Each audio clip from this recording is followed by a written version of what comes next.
Today, Methodist Lubbock Healthcare announced it's cutting jobs, impacting roughly 161 positions. Meanwhile, Shelby County is weighing the purchase of the old commercial appeal building to construct a new Regional 1 campus, a plan that county officials have approved. To unpack the evolving healthcare landscape in Memphis, Dr. Jeff Warren with the Memphis City Council is here. Jeff, always glad to have you back here at 3 o'clock. How have you been doing? I've been doing good, Alex. Been busy. How about yourself? I've been busy as well, but glad to have you here as always. Let's talk about what's going on with Methodist. Were you surprised to hear about these cuts, and what do they mean? Well, I think it has a lot to do with the Methodist South being an obstetrical hospital primarily. And if you notice, the birth rate in developing countries is down. So we've been reading a lot in medical literature that we're actually not we're not having enough kids to replace our population at this point, which is one of the reasons that immigration actually has been good for the country and the economy up until this point, because now we have people still paying for Social Security that pays for Medicare and everyone's benefits.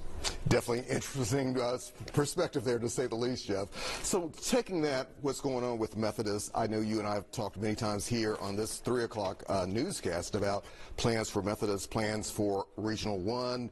How does all this kind of play out to you? Where should we go from here, in your opinion? Well, right now, we've got a limited amount of money that's available for us to do capital projects in the county and in the city. The county's responsible for our jail system and also responsible for our schools. We need a new jail. Our school system has $1 billion in deferred maintenance, and I'm sure Dr. Green can tell you about that after me. We have $500 million when I was on the school board. We need to get together Methodist Hospital, Regional 1. We need the Baptists involved with this. All the people training residents and students need to be sitting at a table, and we need to figure out what assets we still have available that we could use before we spend another $1.5 billion to build a new Region 1 if we don't have to. So do we need that hospital? I know just yesterday you had a chance to sit down with Dr. Coopwood from Regional 1. How did that conversation go? Yeah, I can tell you that the people at Region 1 are really committed to building a new hospital, but that's what they've been thinking about. And they were willing to listen.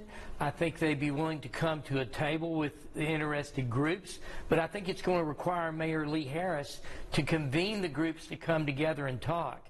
I know a number of business leaders have been interested in this idea that I brought up to them. A lot of doctors that I brought it up to think it's a good idea. I think there's a way that Region 1 could easily convert the new Shorb Tower into a trauma center without $1 billion.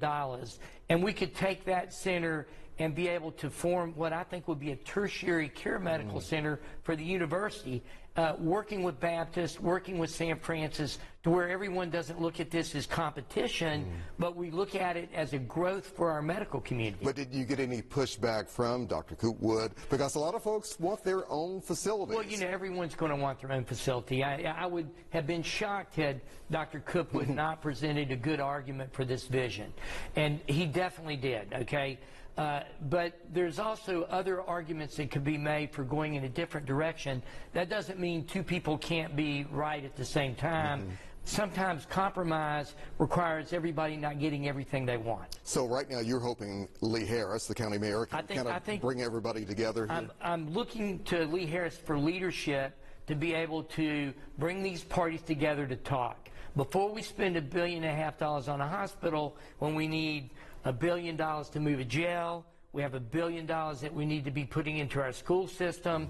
I think we need to think about these other county requirements that need to occur and figure out how do we do those correctly without putting us in harm's way, because we don't know what the economy is going to do. Jeff, I have about 90 seconds left here. I want you to also weigh in on what's going on, the latest with XAI. Still so many folks on this side, so many folks on the opposing side.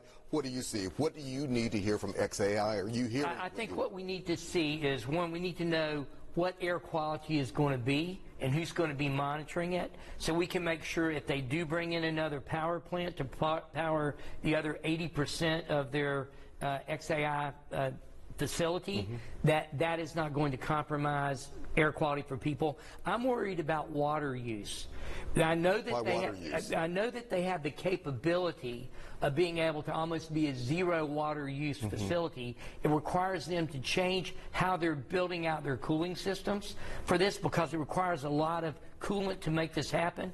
There's technology out there that can raise the temperature of the water a tenth of a degree, take water directly from the Mississippi and not the aquifer, and still cool these things. So, Jeff, do you think the Shelby County Health Department did the right thing by granting this permit for the gas turbines? You know, I have no idea on that, because I'm not an expert in air quality. I assume the health department hired people to look at that, and I'm hopeful that this next generation of gas turbines, which are hopefully only going to be used in an emergency, won't really compromise our system. Dr. Jeff Warren, always glad to have you here. Let's keep this conversation going. Thank you, Alex. All right.